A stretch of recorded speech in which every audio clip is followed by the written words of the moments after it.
Aquela participante do BBB, a Vanessa Lopes, né? Achei bem interessante no sentido de triste, óbvio, mas interessante ela abriu, né, a dor dela, a vulnerabilidade. Conta pra gente, pra quem não tá sabendo dessa participante, conta pra gente. Essa participante, eu também sei pouco, mas do que eu vi, assim, ela começou a apresentar sintomas de psicose dentro do programa. Como, por exemplo, conversava com as paredes, conversava com seres inanimados, tinha um dragão ali, começou a achar que ela era tal pessoa. E alguns falando que pode ser uma encenação. Sim, ela começou a acreditar que eles eram atores, que tudo ali era combinado. Ela começou a ter delírios, sabe? Enfim.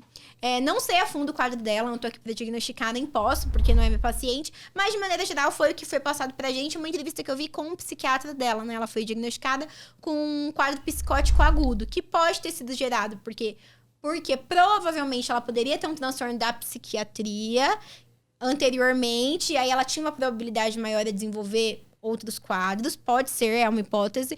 Ou também, como o psiquiatra disse, pelo fator estressor do programa, muito estresse, dormia pouco, todo estresse lá dentro, né? A luz o tempo todo ligado, tudo que envolvia ali um ritmo diferente, foram gatilhos como a gente estava falando. Então, que ela desenvolveu esses sintomas ali dentro. E logo, ela saiu do programa e já iniciou o tratamento. Que bom! Porque o acesso ao tratamento dela foi muito rápido. É o que eu falei, é como conter um buraco na caixa d'água. Bem diferente daquele paciente vulnerável, morador de rua, que tá numa situação de muita vulnerabilidade e que já chega a um quadro muito mais grave, né? Então, o paciente que é tratado desde o primeiro episódio, ele tem muito mais chance de tentar normalizar o máximo possível a vida dele e ter um controle dos sintomas. Mas usando a medicação corretamente, tratando a tempo, tratando assim que surgirem os primeiros sintomas, a gente tende ao máximo a tentar deixar aquele paciente saudável, estável dentro do que é possível. Se for precoce, alguém que está aí em casa descobrindo agora, um familiar de alguém que está descobrindo agora, tem cura? Não. Não tem cura. Não tem cura. Mas a pessoa ela consegue ser funcional, trabalhar e tudo, ou realmente é alguém que... Em geral, Yuri, é uma pessoa que vai ter limitações, tá bom? Não é uma pessoa que vai ficar dentro de casa trancada e representa um risco para a sociedade. Jamais. Eu não quero jamais que esses pacientes sejam enxergues dessa forma. Porém, em geral, vai ter limitações. Como, por exemplo, eu tinha uma paciente que o trabalho dela... Essa paciente que até tinha a crítica, né? Da situação de falar, doutora, eu sei que não tem, meu marido fala que não tem, mas eu vejo. Ela trabalhava num local em que o trabalho dela, se ela continuasse, representava risco para ela e para terceiros. Então, ela foi afastada, ela não pode trabalhar. Porque ela trabalhava com coisas...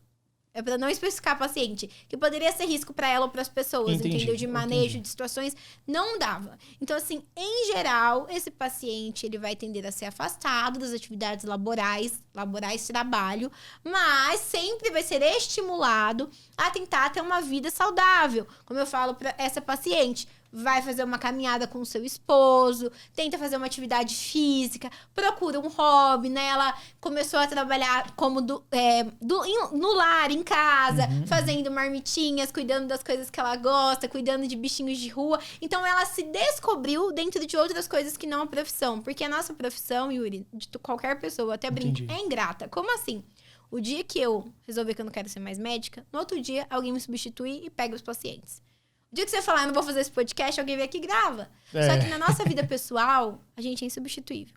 E se eu te disser que você pode aprender a estudar para concurso público em apenas um dia? Concurso público é para você, seja nível médio ou superior. Clique no link da descrição. Então, o que eu disse para essa paciente, digo a todos os pacientes que às vezes têm uma limitação de afastamento. Tem uma doença que não tem cura, mas que tem tratamento, Você pode ser substituível no seu trabalho, na sua empresa, no seu cargo. Mas na sua vida pessoal, ninguém nunca vai ser a filha que você é, a esposa que você é, o esposo que você é, o pai, o amigo, o irmão. Então, é aí que você vai saber onde está a sua importância. Então, o paciente, ele tem que entender que ele não é um diagnóstico. O diagnóstico não resume ele. Ele tem um diagnóstico. E o diagnóstico não é a sentença, não é o final da linha. O diagnóstico, ele é um mapa para o tratamento, talvez. Algo assim. É o recomeço. É o entendimento de agora eu vou me redescobrir. Tudo bem, não é só a esquizofrenia que afasta do trabalho, né?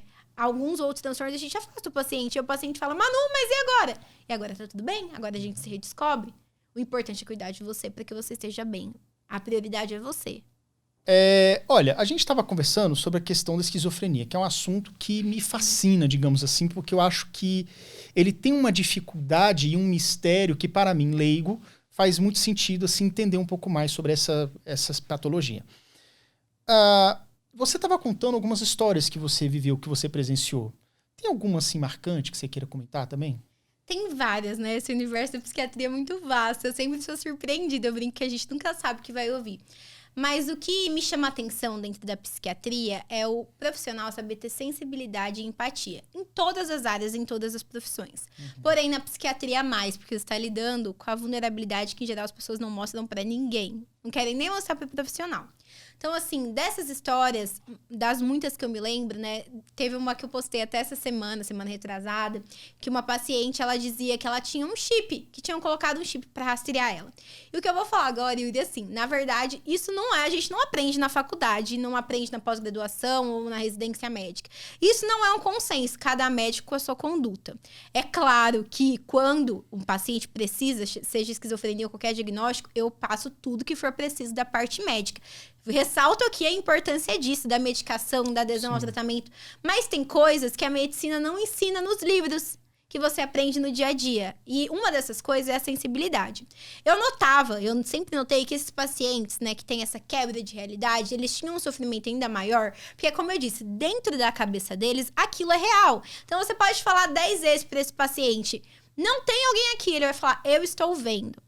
Não tem chip em você, mas o chip tá aqui. E eu via que muitos pacientes, essa do chip é muito comum. Estão me rastreando, estão rastreando o celular, estão colocando chip. É muito comum na esquizofrenia isso, né? Esse delírio persecutório que a gente chama, esse delírio de perseguição. Tem alguém te perseguindo. Tem alguém me perseguindo, tem alguém me rastreando, FBI tá o dia inteiro trabalhando. Aí, o que acontece? Eu percebi que eles sofriam muito, principalmente quando eles estavam acompanhados, porque eles falavam, eu tô aqui com meu esposo, com a minha filha, e ele fala que não tem chip, que não estão atrás de mim.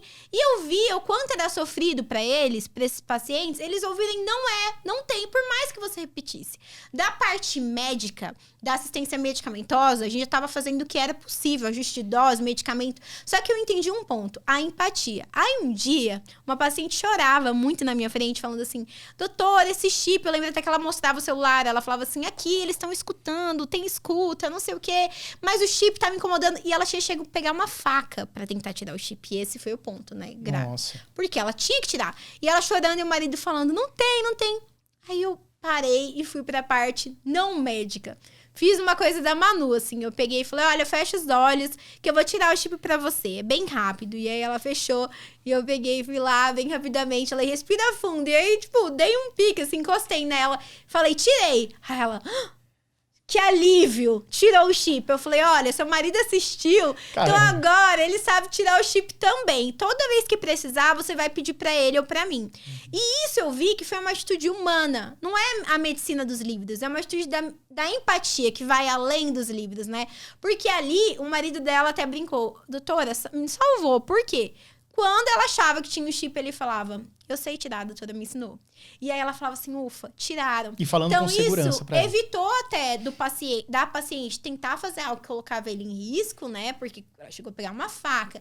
E também dá segurança de falar assim, nossa, o profissional deu um jeito pra mim, resolveu isso. Então, assim, essas histórias são muito legais, porque a gente vai aprendendo no dia a dia de ter a sensibilidade, né? Aquela história, tocar uma alma humana será apenas outra alma humana. Concursos públicos são a porta de entrada para uma vida mais tranquila e estável. E qualquer um pode passar, mesmo sem diploma superior. Meu nome é Luciana Lima e eu vou te ensinar o que fazer para ser aprovado ainda este ano. Clique no link da descrição.